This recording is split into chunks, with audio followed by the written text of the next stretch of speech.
दोस्तों सोच के देखो, आप बर्फीले क्षेत्र में जमीन से 60 फीट ऊंचाई पर हवा में अटके हुए हो और बर्फ भी गिर रही है और ऐसी जगह पर हो जहां दूर दूर तक आपकी मदद के लिए कोई नहीं है। अगर आप किसी तरह नीचे आ भी जाते हो तो भेड़िए आपको खा जाएंगे। कुछ ऐसा ही इस बेहतरीन फिल्म में दिखाया जाता है जिसका नाम फ्रोजन है, जो 2010 में रिलीज हुई थी। दोस्तों एक बार फिर से स्वागत है आपका इस चैनल पर। आगे बढ़ने से पहले एक छोटी सी रिक्वेस्ट, लाइक और सब्सक्राइब जरूर कर लो ताकि ऐसी और वीडियो बनाने में मुझे मोटिवेशन मिलता रहे। फिल्म की शुरुआत न्यू इंग्लैंड के इसकी रिजॉर्ट माउंट हॉलिस्टन से होती है, जहां तीन दोस्त डैन वॉकर, जॉय लिंच और डैन की गर्लफ्रेंड पार्कर एक स्की ट्रिप के लिए पहाड़ों पर आए हुए हैं। डैन और जॉय बचपन के सबसे अच्छे दोस्त हैं, यानी कि बेस्ट फ्रेंड है, और हर साल की तरह इस बार भी स्की ट्रिप पर आए हुए हैं, जो कि टिकट का पूरा पैसा नहीं देना चाहते। आमतौर पर पहले जॉय एक महिला स्की लिफ्ट ऑपरेटर के साथ फ्लर्ट करता था ताकि सस्ते टिकट मिल सके, लेकिन इस बार उसकी जगह एक आदमी वहां खड़ा होता है। इस बार वो दोनों पार्कर को ऑपरेटर के साथ फ्लर्ट करने के लिए कहते हैं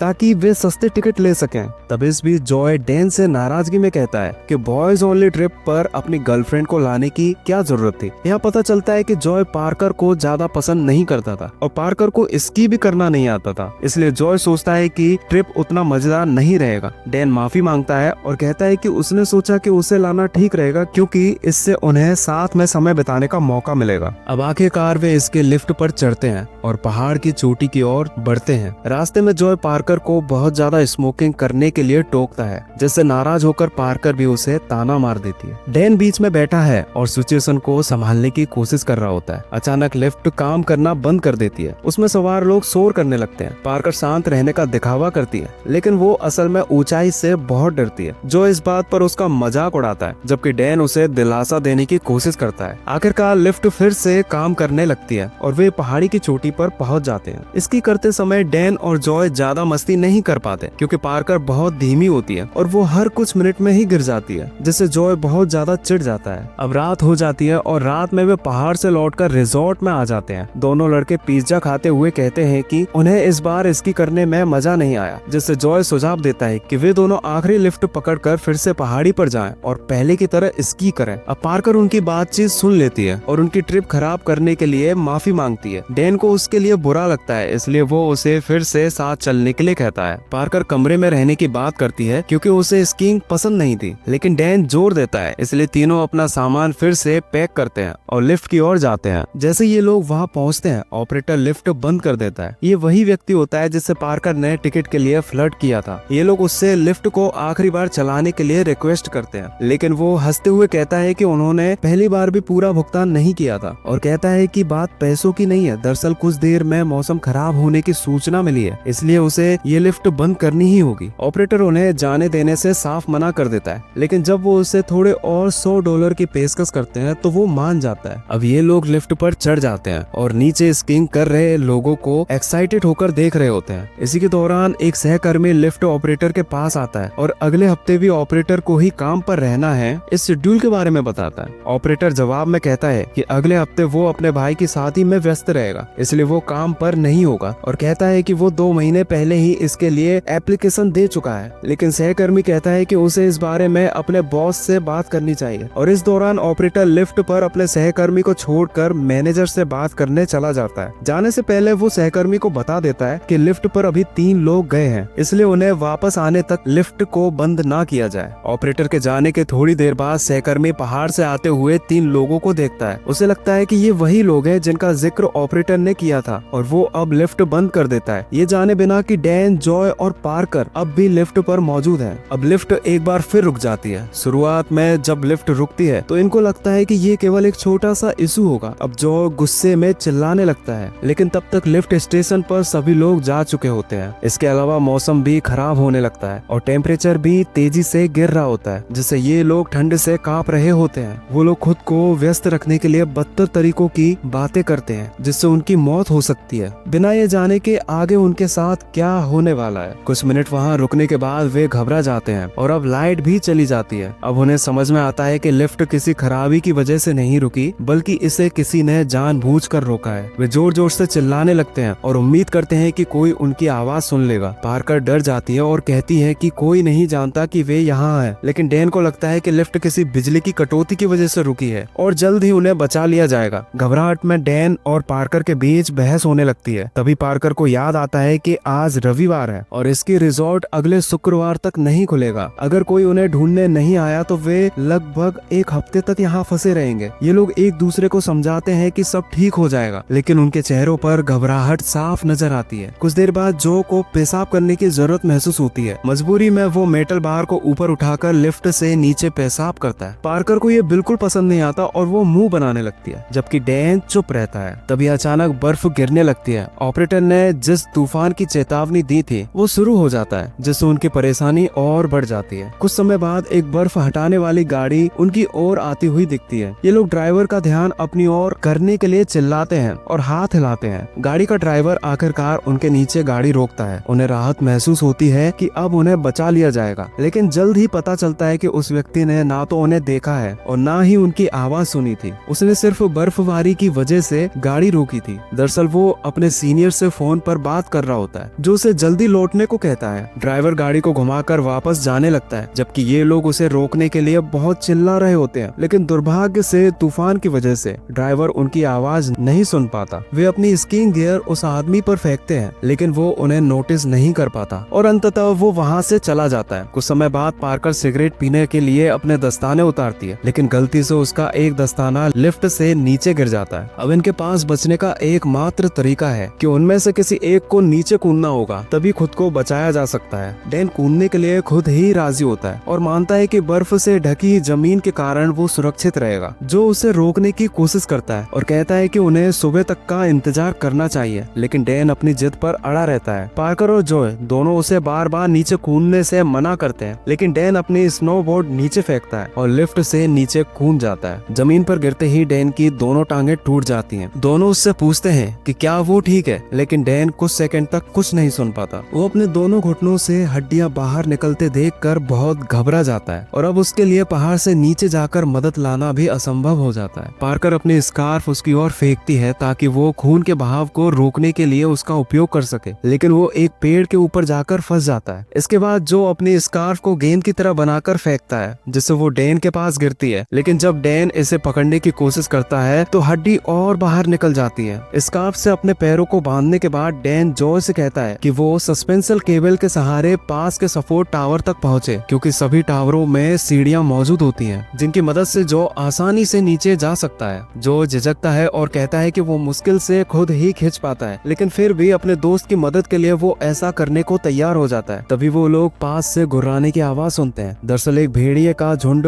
डैन के खून की गंध सूंघकर उसकी ओर आ रहा होता है। डैन डरकर मदद के लिए चिल्लाने लगता है, जिससे भेड़िए और ज्यादा आकर्षित हो जाते हैं। जॉय लिफ्ट के ऊपर चढ़ने की कोशिश करता है, लेकिन बर्फ के कारण फिसलकर वापस लिफ्ट में गिर जाता है। तभी एक भेड़िया डैन के ठीक सामने आकर गुर्राने लगता है। डैन डर के मारे बिल्कुल स्थिर हो जाता है और कुछ करने की हिम्मत नहीं जुटा पाता। पार्कर अपनी स्नोबोर्ड उस भेड़िए की ओर फेंकती है, जिससे वो भाग जाता है, लेकिन फिर भी जल्द ही डैन भेड़ियों के एक पूरे झुंड से घिर जाता है। डैन समझ जाता है कि अब उसके पास बचने का कोई रास्ता नहीं है। वो जॉय से कहता है कि पार्कर को नीचे देखने ना दे। जो रोते हुए पार्कर का चेहरा अपनी ओर मोड़ लेता है, जबकि भेड़िए डैन पर हमला कर देते हैं। कुछ समय बाद चारों ओर खामोशी छा जाती है। केवल दूर से भेड़ियों के रोने की आवाज सुनाई देती है। पार्कर जॉय को डैन को कूदने के लिए कहने का दोष देती है। जॉय खुद का बचाव करता है। दोनों के बीच बहस होती है और वे एक दूसरे को डैन की मौत के लिए जिम्मेदार ठहराने लगते हैं और अंत में वे एक दूसरे को पकड़कर रोने लगते हैं। अब किसी तरह रात बीत जाती है और दोनों सो जाते हैं। सुबह पार्कर जागती है और पाती है कि उसने सोते हुए बार को पकड़ लिया था। जब वो अपना हाथ हटाने की कोशिश करती है तो उसे पता चलता है कि उसका हाथ बार के साथ चिपक चुका है। वो दर्द से अपनी पकड़ ढीली करती है और हाथ को छुड़ाने की कोशिश करती है, जिससे उसकी हथेली की स्किन फट जाती है। जॉय जाग जाता है। दोनों को गंभीर फ्रॉस्ट बाइट हो चुका होता है और वो जानते हैं कि लिफ्ट में एक और दिन नहीं बिता सकते। जो फिर से सपोर्ट टावर तक पहुंचने की कोशिश करने का इरादा करता है, लेकिन पार्कर चाहती है कि वे कुछ घंटे तक और इंतजार करें और देखें कि क्या कोई उन्हें ढूंढने आता है। कुछ समय बाद जब जो सो जाता है तो पार्कर शर्मिंदगी में रोते हुए खुद खुद पर पेशाब कर देती है, क्योंकि उसने काफी वक्त से इसे रोक कर रखा हुआ था, जो कि अब और रोक पाना